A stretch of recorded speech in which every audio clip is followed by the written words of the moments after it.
And now to the topic we have at hand, we want to look at consequences of fuel scarcity on the economy and overall on Nigerians. Because now that the labor union, the organized labor, they are asking for 650,000 naira monthly, although it might seem like it's too much, but if we look at the current reality on ground of how much some filling stations are charging for a litre of petrol, then one might want to think that it is justified. And now we also have our guest here, Barrister Kabir Akigbolu, who is joining us live from Lagos State. He is a legal practitioner, also human rights activist. So first, let us have your view on this current fuel scarcity that we are having in Nigeria. What's your thoughts on it?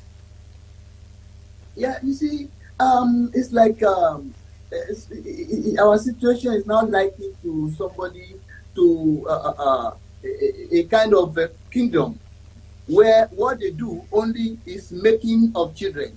That is the only thing they do. But in the house of any of the citizens, you cannot find any child. But what they make is pregnancy. The only job they know the kingdom with is pregnancy. But in the house of any of the citizens, you can never see any child. That is, our case is similar to that in Nigeria today. We have this oil in overabundance, and in fact, our petroleum product is one of the best, the second or the second best in the world, because the one made in some other European countries has some chemical components that Nigeria's own does not have, which makes it to be better than all of those ones. However, this petroleum, where is it? We should be asking ourselves. Immediately they are pumping from Warri refineries, the bunkers are taking it. Immediately you are pumping from refinery in Kaduna, the bunkers are taking it. So many in rivers, they are taking it. Who are these people? A poor man cannot engage in the business of bunkering. It's a business for the rich men. So who are these people? Who are those who have been shielding them over the years? So if we have oil everywhere, we have in Ondo State, we have in Akwa Ibom State, we have in River State, Cross River, we have in Warri, we have in Delta, we have in Edo, and so many other states in the South and some in the Southwest. But today, as we talk, we are not seeing the oil. We have it in abundance, but we are not manufacturing. We take the good and take it outside the country. So why should, in a country, they are selling a liter for 2,000? Last week, sometime when it got to the peak, I saw people who bought it for 2.5 per liter. You understand? Black market. It's unfortunate. Just now, about 1 hour ago, I just bought 900 naira somewhere in a filling station. They are not even ashamed of it. It's on the meter. So if you are buying 900 naira, 4 liter will be about 4,000 naira. What do you want to do with it? You have to. There is no light. There is heat. You have to use generator to power your house. Nigeria is the only country that I know today that everybody is the Minister of Defense. There is no security. You have to find the defense for yourself. You are the Minister of Petroleum because there is none available for you. You are the Minister of Electricity. You have to get solar or some other things to power your house or generator. This is not good. How can a civil servant who is earning 30,000 naira, how can he be able to use fuel, to put fuel in his car? Because 30 liters cannot take him even in a week. Let's assume he will use all his salary to buy 30 liters. This is uncalled for.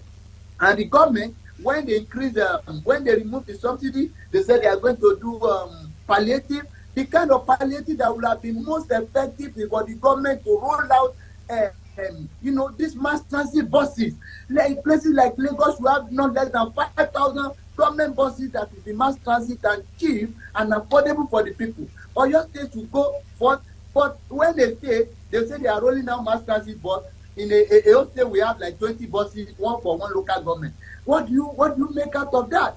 They don't have our law, our interests at heart. I will believe that any government that wants to help the people should first of all subsidize transportation, because that is the basis of any production. You go to work, you see government or star bus that you can take you there. These are what they can use palliative for. When somebody is giving you a tin of rice that cannot feed you and your family for once, you maybe one Congo or one rubber of 10 cups of rice, 3 cups of rice. This is not what we want as palliative. 10,000 is not what people want as palliative. It cannot work. It has lived its relevance. All these things are a kind of deceit. You can't be deceiving people by palliative, because the palliative are not even getting to the people, because the politicians or the people in power are still the one managing it.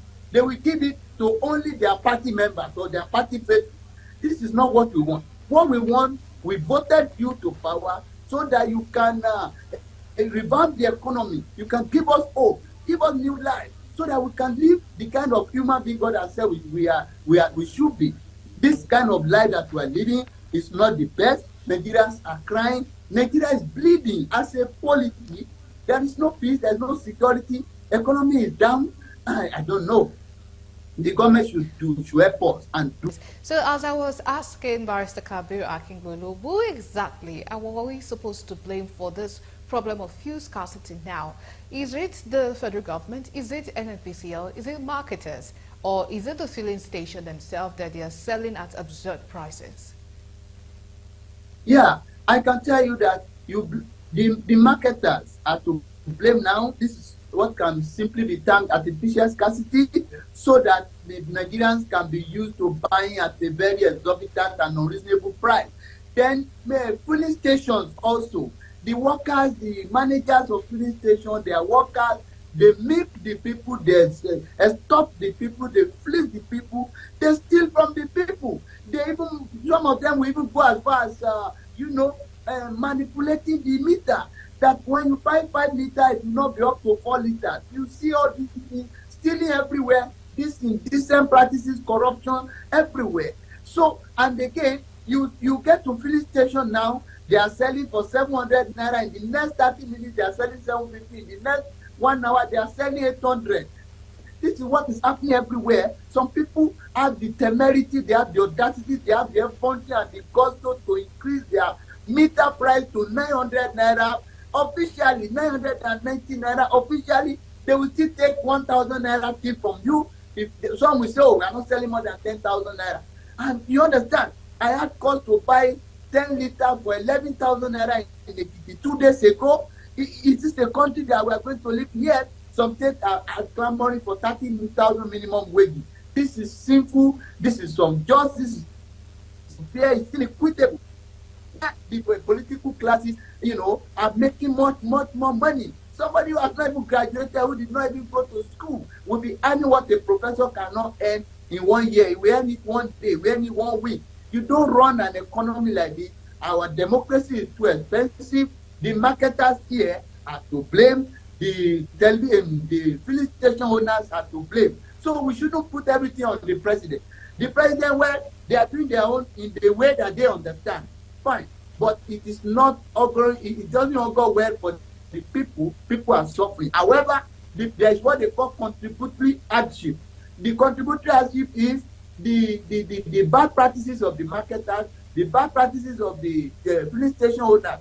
These marketers, some of them sell at 500 and something, or some of them sell at 601, 605, while some will be selling at 900.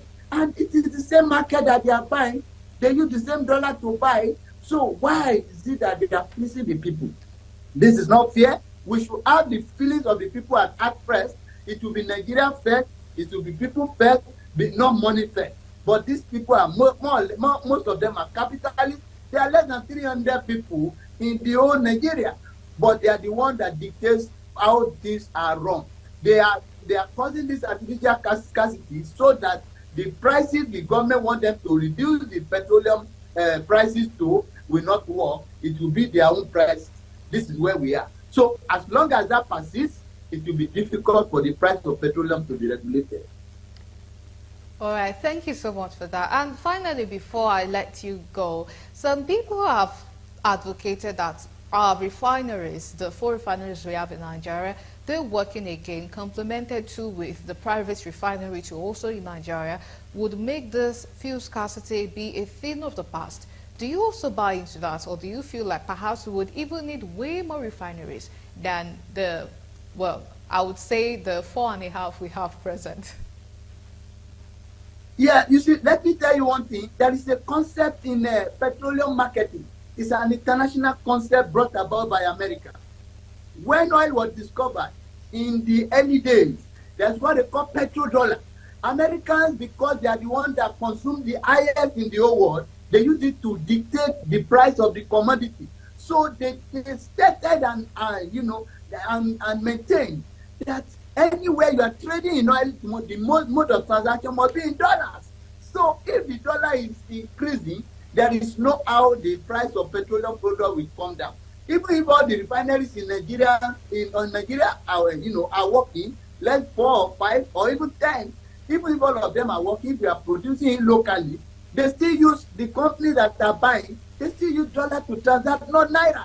So as long as you are using dollar to transact and dollar is on the increase, there is no how the price of petroleum will come down. However, if the Nigerian government can take the bull by the horn and ensure that they can use naira as means of transaction. Some countries are breaking away. I think the jack of the some 5 countries are trying to break away. China is trying to break away. Now we want to use our naira. Even Saudi Arabia or Iran, they are trying to break away. In the Middle East, some countries that say, want to use our own currency. Until this is done, there is nothing that can be done. As long as we continue to use the dollar as a mode of transaction, the price of petroleum will never come down. That is the truth. And the NFPC also should wake up to the game and be able to control this market. If they are not able to do that, we may not get anywhere. All right. Thank you so much for your time. Thank you so much for joining us on Firecrackers today. It has been It's a pleasure it has been informative. Thank you so much.